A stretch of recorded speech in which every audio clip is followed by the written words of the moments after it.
ॐ श्री परमात्मने नमः। अथ द्वादशोऽध्यायः।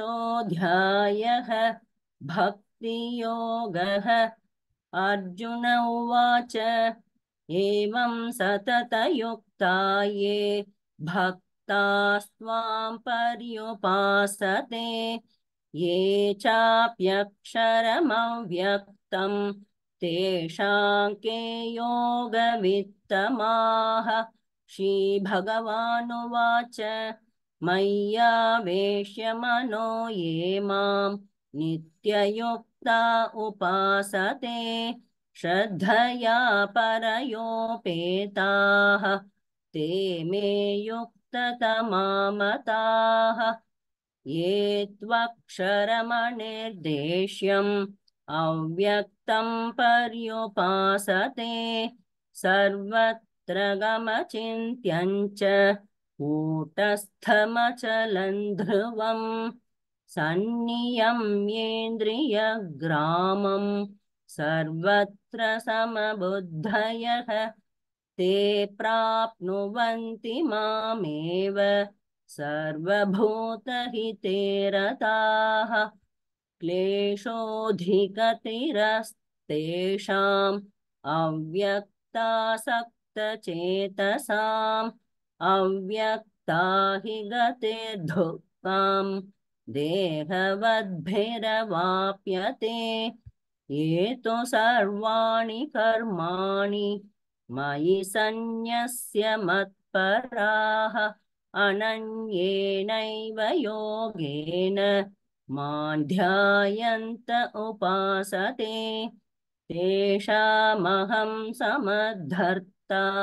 मृत्युसंसारसागरात् भवामि न चिरात् पार्थ मय्यावेशितचेतसाम् मय्येव मन आधत्स्व मयि बुद्धिं निवेशय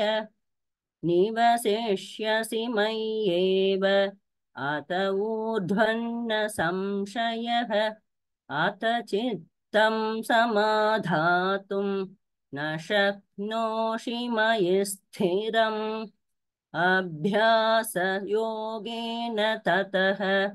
मामिच्छाप्तुं धनञ्जय अभ्यासेऽप्यसमर्थोऽसि मत्कर्म परमो भव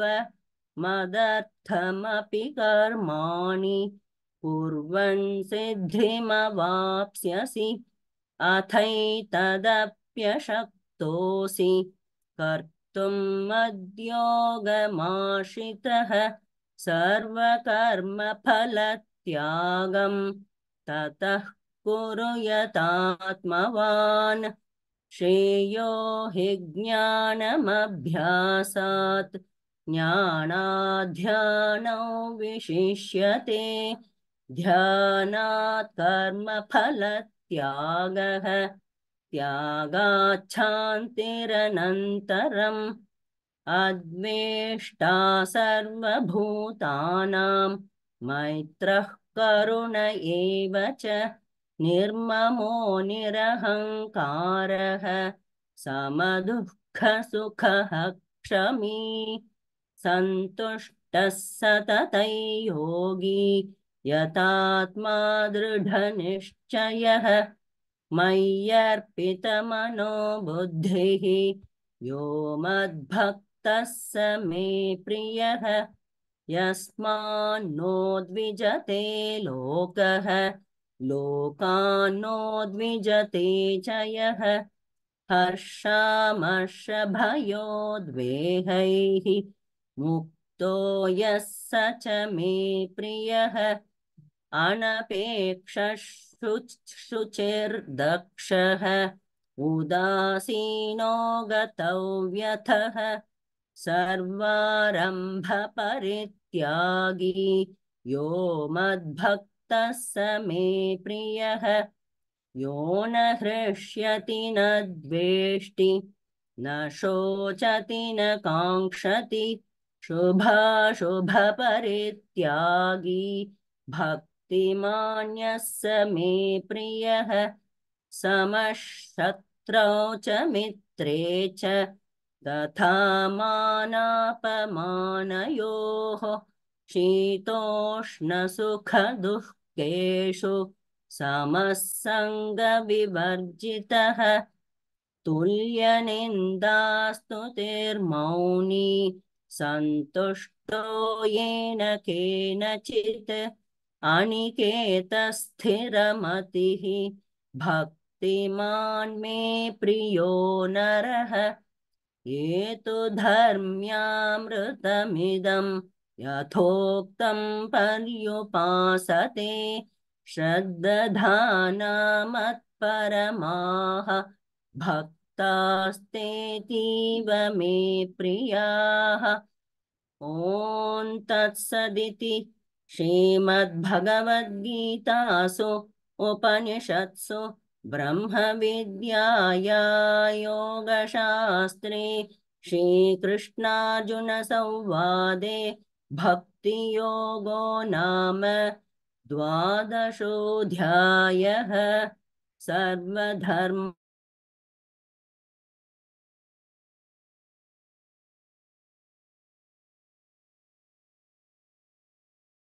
तेभ्यः मोक्षयिष्यामि मा शुचः ॐ श्रीपरमात्मने नमः अथ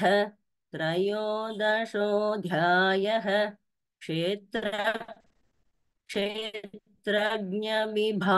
क्षेत्रज्ञविभागयोगः श्रीभगवानुवाच इदं शरीरं कौन्तेय क्षेत्रमित्यभिधीयते एतद् वेति तं प्राहुः क्षेत्रज्ञ इति तद्विदः क्षेत्रज्ञं चापि मा विद्धि सर्वक्षेत्रेषु भारत क्षेत्रज्ञयोर्ज्ञानं यत्तज्ज्ञानं मतं मम तत्क्षेत्रयच्च यादृक् यद्विकारि यतश्च यत्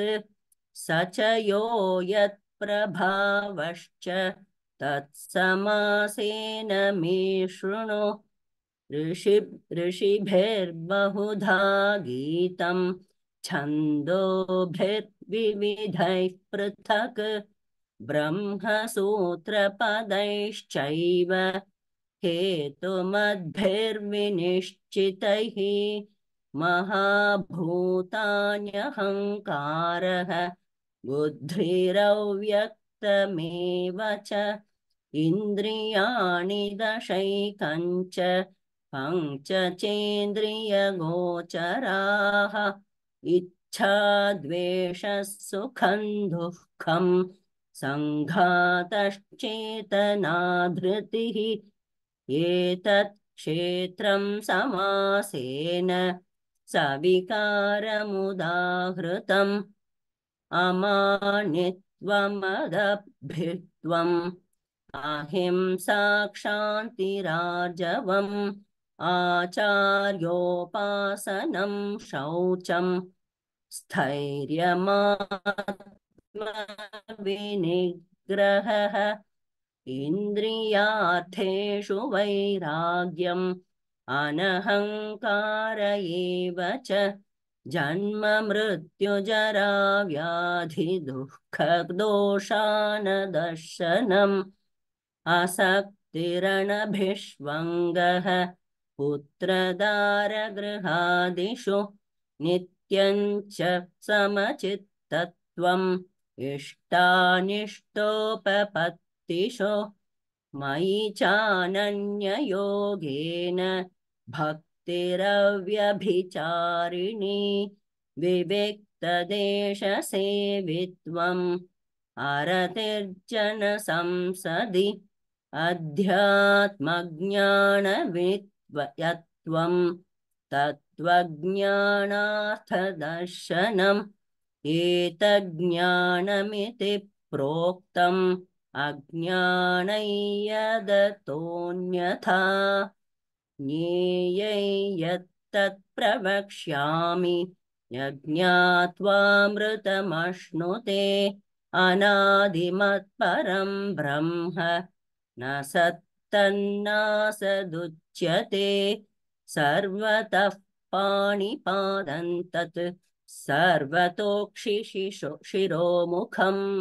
सर्वतः श्रुतिमल्लोके सर्वमावृत्य तिष्ठति सर्वेन्द्रियगुणाभासं सर्वेन्द्रियविवर्जितम् असक्तं सर्वभृच्छैव निर्गुणं गुणभोक्तृ च बहिरन्तश्च भूतानाम् अचरञ्चरमेव च सूक्ष्मत्वात् तदविज्ञेयं दूरस्थं चान्तिके च तत् अविभक्तं च भूतेषु विभक्तमिव तच्च स्थितं भूतभर्तृ च तज्ज्ञेयं ग्रसिष्णुप्रभविष्णु च ज्योतिषामपि तज्ज्योतिः तमसः परमुच्यते ज्ञानञ्ज्ञेयज्ञानगम्यं हृदि सर्वस्य विष्ठितम् इति क्षेत्रं तथा ज्ञानं ज्ञेयं चोक्तं समासतः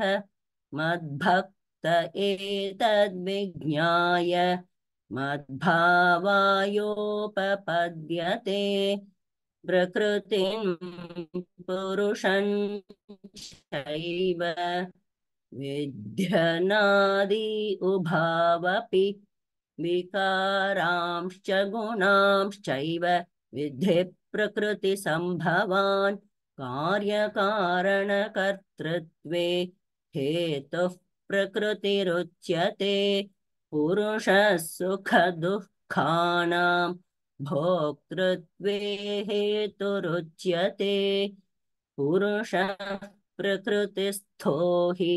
भुङ्क्ते प्रकृतिजान् गुणान् कारणं गुणसङ्गोऽस्य सदसद्योनिजन्मसु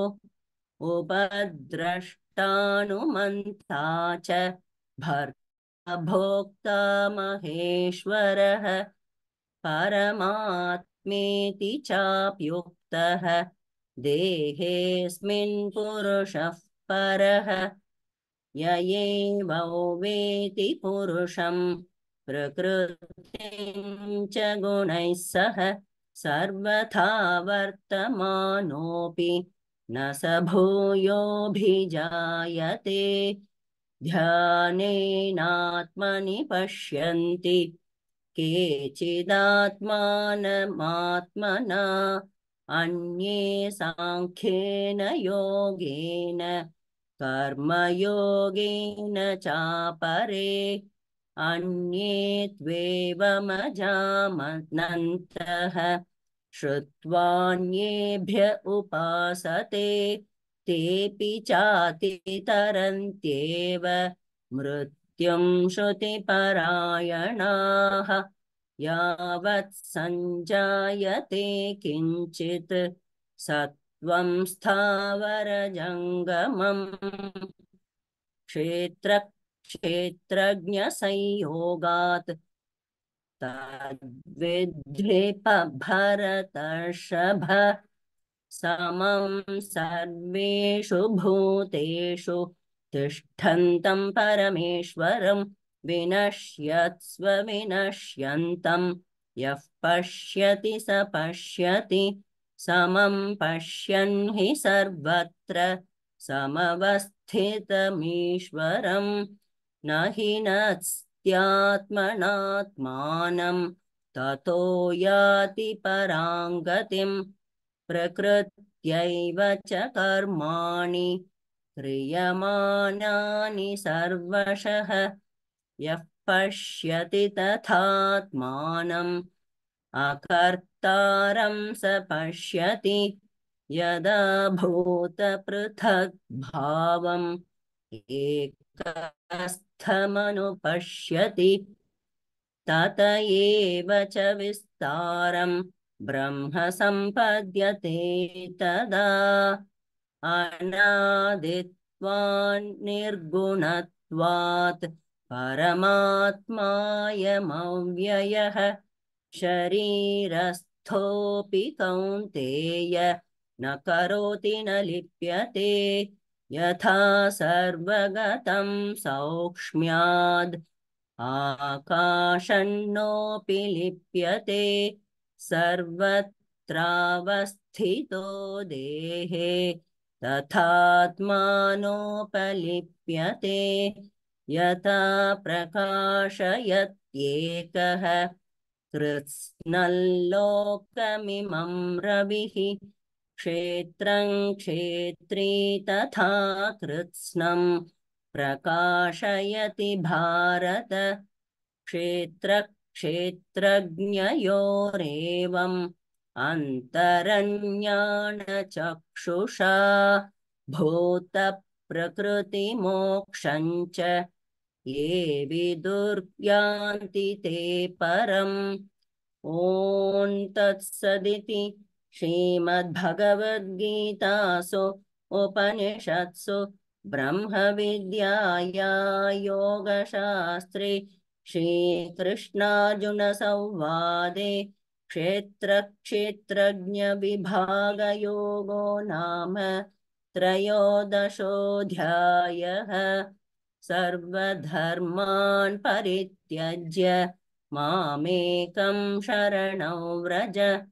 अहं त्वा सर्वपापेभ्यः मोक्षयिष्यामि मा शुचः।